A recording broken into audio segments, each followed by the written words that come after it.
The Neighbourhood Health Partners Society in Vancouver has a unique way of connecting two groups in society that might never meet and yet belong to two demographics that are suffering most right now: young adults and seniors.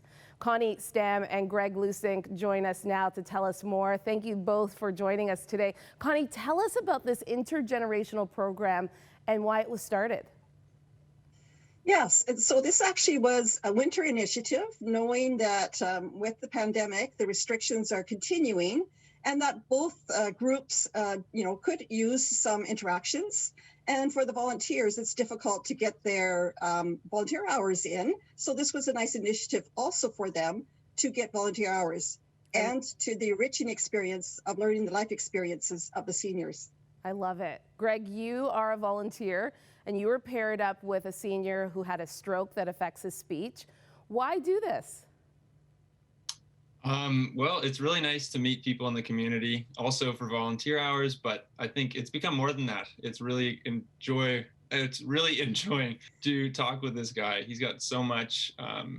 He's also a double amputee, and so he is so interesting. What have you learned through this relationship that you've had with your partner, your friends now?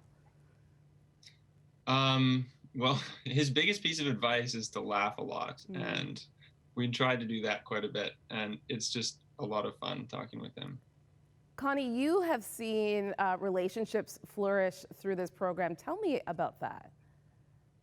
Yes, and so they're, as you say, unlikely partners, but I'm getting very positive feedback from my volunteers. But on the other side, also from the older adults, that they, many of them are also surprised. They were a little bit apprehensive how it would go, but many of them have said they would love to keep connections going.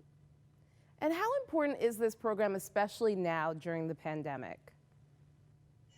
Well, we are definitely getting, I have to say, since it's been heard throughout the country, there's a lot of places that want to emulate it.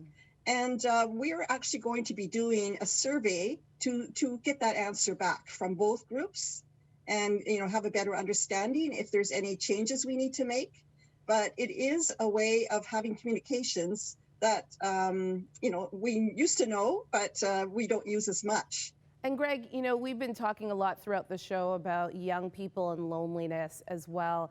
How do you see this, playing into just being connected with somebody who, again, you might never meet, who's a little bit older than you, and just really having that socializing with people in your community?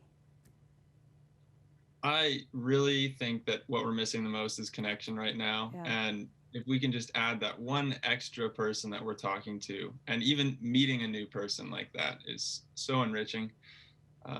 I think just as much connection as possible is best. Connie Stam and Greg Lusink, thank you so much for your time today. What a great, great program.